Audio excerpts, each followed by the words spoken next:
lightly map out the large shape.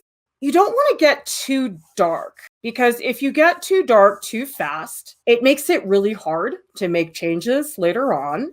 Start in the middle of the face and then pull your way out. You put it down once and you think, oh, that's totally fine, right? And then you look at it again and you're like, that's not looking so hot. Oh, crap. You know what? I did not give him enough forehead.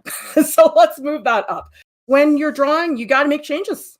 Break this pastel on purpose. Now I can draw with the side of it.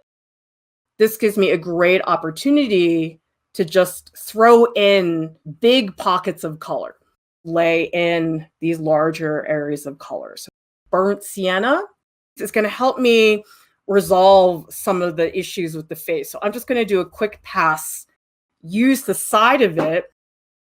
I should do the brow first because I feel like the brow has like really intense highlights. Still looks wonky. That's all right. I can deal. Think about working from light to dark. I oftentimes do the dark colors last. So black is like the last color. The highlight on the clothing, it's like so dramatic. Push down a little harder just so there's a little bit more definition. A good alternative to black is actually this like dark purple. Whoa, that looks terrible. That's okay. I do want to start pressing harder, giving it a little bit more pressure. A lot of blue here. I know that sounds strange, but there really is. I'm going to use some of this purple to rub some of that in. This is crazy high contrast here. He's got these great wrinkles that come down. It's a little touch of black, not a lot. Again, use your black in moderation. And actually, he's got this crease here. These creases are really important. Like a lot of people don't realize how dramatic they can be. Squint and look really carefully at what's going on. Actually, there's a little bit of magenta in there. Isn't that weird? I think the lower eyelid and the bags that are under the eyes, these are pretty important. That's probably too much red. It's probably way more than I should be doing. But you know what? I'd rather have the drawing turn out to be way too dramatic, and I can always kick it back. Better to have a drawing that's a little bit more over the top than one that is not doing anything.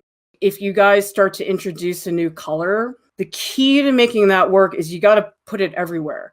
Because oftentimes people, they just put the red in like one spot. It's got to be in more than one place. Your drawing looks really, really different from a distance compared to what happens when you're super up close. Like oftentimes when you're that close, a lot of the times you just can't see it. Like it's really hard to see your progress. And so when you step back, you get that like physical distance. This is that point where you just start getting a little stumped.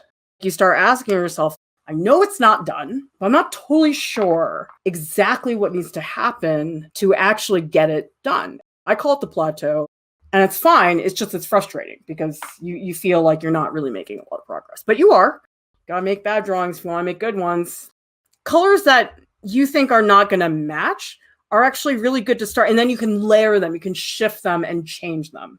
Trying some out there colors, like colors that you're like, ugh, that looks terrible. But it's like, try it anyway. Giving yourself colors that maybe feel weird and strange to you, sometimes it's a really good experience. Start to block in more texture and shape because this facial hair is doing way more than I have at the moment. I'm pressing hard. You have to play with the pressure. Don't try to make it all smooth. Sometimes that looks a little strange. I did do a little smudging here with my finger, and that can be very helpful, but you don't want to over smudge because sometimes things just end up looking really, really strange. And I'm trying to use the side more because I feel like I'm not doing that enough. See here, I want to show a little more separation between that back cloth and this cloth up here. This is baby oil. Get like a little tiny bit of it. If I want to blend this out, that is so much better on my fingers because it slides around. It's hard to get detail with oil pastels. That's one thing that I find really hard about them. You can actually go in, scrape away, push it. I mean, it really is like sculpting the surface. Oh my God, so much of art is like you put it down, you take it away, put it down, take it away.